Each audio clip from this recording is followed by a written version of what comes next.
कथा में आनंद, कथा में रस, कथा में मजा तब आता है जब प्रश्न करने वाला जैसे हो, उत्तर देने वाला भी वैसा ही हो। तो अगर कथामृत रसास्वाद कुशल शौनक जी अगर यहां प्रश्न करता है तो उनके लिए उत्तरदाता इस संसार में एक ही हो सकते हैं। उन्हें बहुत अच्छी तरह से जानने वाला, समझने वाला वो और कोई नहीं, सूत जी। पर यहां कथा को रोचक बनाने के लिए एक बनते हैं प्रश्नकर्ता और दूसरा बनते हैं उत्तरदाता। कारण भी है, अज्ञान ध्वांत विध्वस्त कोटि सूर्य समप्रभ। कोई साधारण व्यक्ति नहीं है सूत जी। शौनक जी जैसे प्रश्न करने में कुशल हैं, जैसे ये कथा को कहां से कहां ले जा सकते हैं अपने प्रश्न के माध्यम से, उत्तर देने वाला को मजबूर कर सकते हैं वो सब कहने के लिए जो वो कहना भी नहीं चाहते हैं। वैसे ही सूत जी कोई कम नहीं है।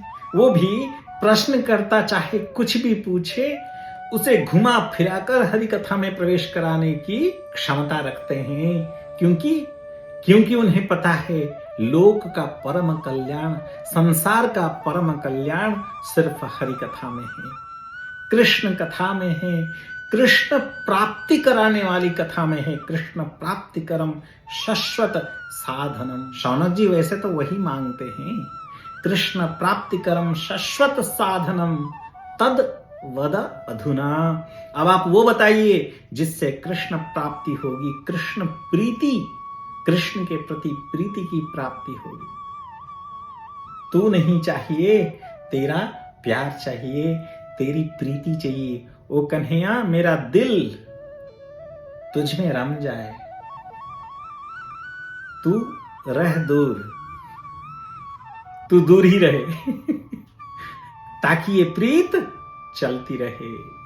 कहते हैं, हे सूत आख्या ही कथामृतम मम कर्ण रसायनम संसार कर्ण रसायनम। सिर्फ मेरे कर्ण को, सिर्फ मुझे रस देने वाला ना हो, सारे संसार को आनंद देने वाला और कृष्ण प्राप्ति कराने वाली कथा।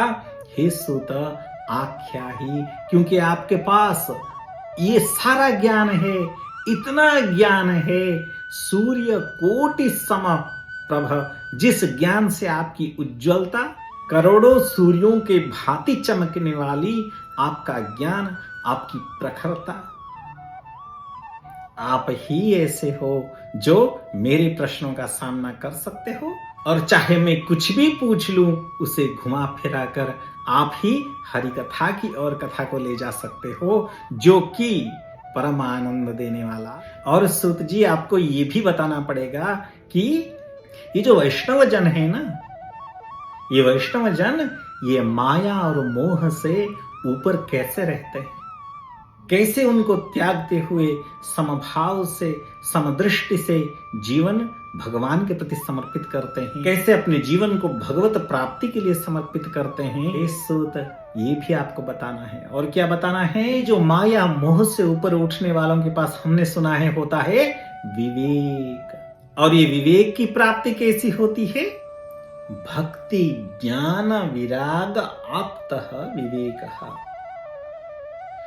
वो विवेक महान होता है जो भक्ति ज्ञान और वैराग्य तीनों को साथ लेकर चलता है। सही में देखा जाए तो एक दूसरे के बगैर ये तीनों का कोई मूल्य नहीं है। अगर खाली भक्ति है, अंध भक्ति बन जाती है। अगर आपके पास ज्ञान नहीं है, वैराग्य नहीं है, खाली ज्ञान है, अहंकार बन जाता है। अगर भक्ति और वैराग्य नहीं, वैराग्य केवल वैराग्य है, वो भी अहंकार का कारण बन सकता है। वैराग्य हो, उसका भी कोई फल नहीं है अगर आपके पास भक्ति और ज्ञान ना हो। ईश्वर ज्ञान, ईश्वर भक्ति और संसार के प्रति वैराग्य, ये तीनों एक साथ जब होते हैं, ये त्रिवेणी संगम है। गंगा यमुना सरस्वती तीनों का संगम जहां होता है, वो पवित्र स्थली मुक्ति धाम होती है। ऐसे ही जब भक्ति ज्ञान और वैराग्य एकत्र होते हैं, तब विवेक वर्धते महान, तब जो विवेक होता है, विवेक यानी अपने जीवन को परम कल्याण की ओर ले जाने के लिए जो मार्ग है, उस मार्ग से प्रेम, उस मार्ग से सच्चा प्रेम, उस मार्ग में चलाने के लिए जो बुद्धि चाहिए। बुद्धि सारथी होती है। अपनी जिंदगी को हम किस तरफ ले जाएंगे, ये बुद्धि तय करती है। और ये बुद्धि जब हमें श्रेय मार्ग पर, अपने परम कल्याण के मार्ग पर ले जाने वाली हो, तब उसे विवेक कहते हैं। और ये विवेक बढ़ता है किससे? ज्ञान, भक्ति, वैराग्य, तीनों के इकट्ठे होने से। किसी एक से कुछ होने वाला नहीं है। सिर्फ भक्ति में अंधा बनोगे, सिर्फ ज्ञान में अहंकारी बनोगे, सिर्फ वैराग्य में निष्फलता आएगी जिंदगी में। ज्ञान, भक्ति, वैराग्य तीनों के एक साथ विवेक महान होता है। और उस महान विवेक से माया और मोह से आप ऊपर उठ सकते हो। भक्ति ज्ञान विरागाप्तो विवेको वर्धते महान, माया मोह निरासश्च वैष्णवैः क्रियते कथम। ये सब कहने के बाद शौनक जी कहते हैं, धीरे से पूछते हैं। देखिए, इसीलिए कहा गया है शौनक जी को कि कथामृत रसास्वाद कुशल। इनको पता है कि कितना कहना है और फिर क्या पूछना है। इतना कह तो देते हैं ये सारा, और फिर कहते हैं कि अब ये कैसे किया जाता है आप बताओ, इनकी प्राप्ति कैसे होगी आप बताओ। और एक घटना घटित हुई है, वो है जीव जो हैं सारे असुरता को प्राप्त हो गए हैं, असुर बन गए हैं यानी असुसु रमते इति असुरः। असु यानी इंद्रिया, ये जो इंद्रियों में रमते रमते उनकी जीवन समाप्त हो जाती है। बस बढ़िया खाना है, बढ़िया देखना है, बढ़िया सुनना है, बढ़िया यानी अगर प्रभु जी को जोड़कर आप बढ़िया बोल रहे हो अलग है, पर ये तो अलग बढ़िया होता है ना। प्रभु जी को छोड़कर एक बढ़िया है, प्रभु जी को जोड़कर एक बढ़िया है। मेरे गोविंद को शामिल करते हुए एक बढ़िया है, मेरे गोविंद को निकाल कर दूर फेंकते हुए एक बढ़िया है। उस बढ़िया में जब आप चले जाते हो कि मुझे भगवान से कुछ लेना देना नहीं है, मुझे धर्म से कुछ लेना देना नहीं है, धर्म हो अधर्म हो, सही हो गलत हो, बस देखना है, सुनना है, खाना है, भोग करना है। और ये भोगते भोगते जीवन चली जाती है। भोगते हुए जीवन को त्याग देना, और उसके बाद सुख तो नहीं हो सकता। असुरता को प्राप्त करोगे तो सुख कहां है भाई? क्लेशाक्रांतस्य। तब क्या होता है, जब असुरता को प्राप्त होते हो आप, क्लेशाक्रांत रहते हो, दुख रहता है। और शौनक जी कहते हैं ऐसे जो क्लेशाक्रांत हो, कितनी दया है, देखिए कितनी करुणा है उनके मन में। ऐसे क्लेशाक्रांत जो भोगते भोगते हुए हैं, इनको सदगति की प्राप्ति कैसे हो सकती है? तो देखिए शौनक जी को पता है और वो समाधान मांग रहे हैं। समस्या क्या है पता है, समाधान मांग रहे हैं। ये होता है किसी शिष्य का किसी गुरु के पास जाना, ये भाव होता है किसी शिष्य का गुरु के पास जाने का। हे भगवान, मैंने संसार को देख लिया है, समस्याएं तो है, पर इसका समाधान क्या है? किसी कम जानने वाले को किसी ज्यादा जानने वाले के पास जाने का यही तात्पर्य होना चाहिए। तब प्रश्न में सच्चाई होती है। तब किसी के पास जाकर आप ये जानने के लिए प्रश्न नहीं करते हो कि उन्हें कितना पता है। आप सही में कुछ जानना चाहते हो और उसमें भाव अलग होता है। भाव दिखता है जी, जब आप बात करते हो ना, भाव दिखता है। हमें याद है हमारे गुरुजी के पास कई लोग आते थे भागवत जी पढ़ने के लिए, और गुरुजी उनसे पूछते थे कि आप क्यों पढ़ना चाहते हो या क्यों आए हो।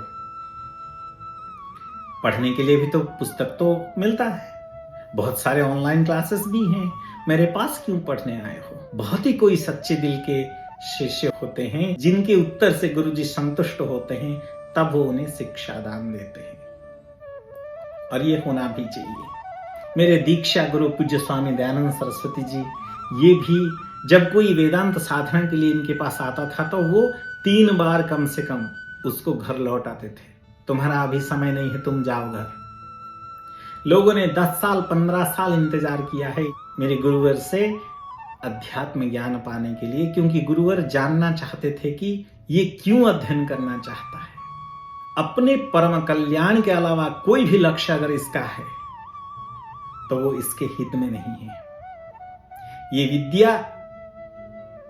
विद्या अपने परम कल्याण के लिए, ये विद्या खाली बोलने के लिए नहीं, ये विद्या दूसरों को भाषण देने के लिए, प्रवचन देने के लिए, दूसरों के सामने बढ़िया कथा करने के लिए नहीं है। ये विद्या पहले अपने कल्याण करने के लिए है, अपने आप पर लागू करने के लिए है।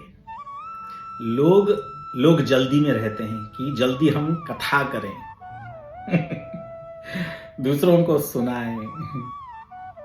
आपको पता है कब गुरु बन सकते हो? कभी सोचा है आपने इसके बारे में कि आप व्यास पीठ पर, गुरु के आसन पर, व्यास आसन पर बैठने के लिए कब योग्य बनते हो? आपको पता है? आपने कभी सोचा है इसके बारे में? आजकल तो आज तो ये सब बस जय श्री कृष्ण, मेरे कृष्ण कन्हैया लाल की जय हो। हम और कुछ ज्यादा नहीं बोलेंगे। पर आज शौनक जी प्रश्न कर रहे हैं सूत जी से, हे सूत जी वो उपाय बताइए। श्रेयसां यद भवेत् श्रेयः पावनानां च पावनं कृष्ण प्राप्तिकरं शश्वत साधनं तद्वदाधुना। आप अब वो साधन बताइए जिससे कृष्ण की प्राप्ति होगी, मेरे भगवान की प्राप्ति होगी। और कितनी बढ़िया बात कहते हैं, देखिए, गुरुः प्रीतः प्रयच्छति। जब गुरु खुश हो जाते हैं, जब गुरु आनंदित हो जाते हैं, जब गुरु के मन में आपके प्रति आशीर्वाद का भाव आ जाता है, तो गुरु आपको क्या दे सकते हैं? योगी दुर्लभम वैकुंठम प्रयच्छति। गुरु वैकुंठ धाम का दान दे सकते हैं आपको, वहां तक आपकी यात्रा करवा सकते हैं। चिंतामणिर् लोक सुखम सुरद्रुः स्वर्ग संपदम प्रयच्छति गुरु प्रीतो वैकुंठम योगी दुर्लभम। गुरु के साथ छल नहीं, गुरु के साथ सच्चाई, गुरु के प्रति छल नहीं, गुरु के प्रति भक्ति, श्रद्धा, प्रेम, सम्मान, इनसे जब गुरु प्रीत होते हैं।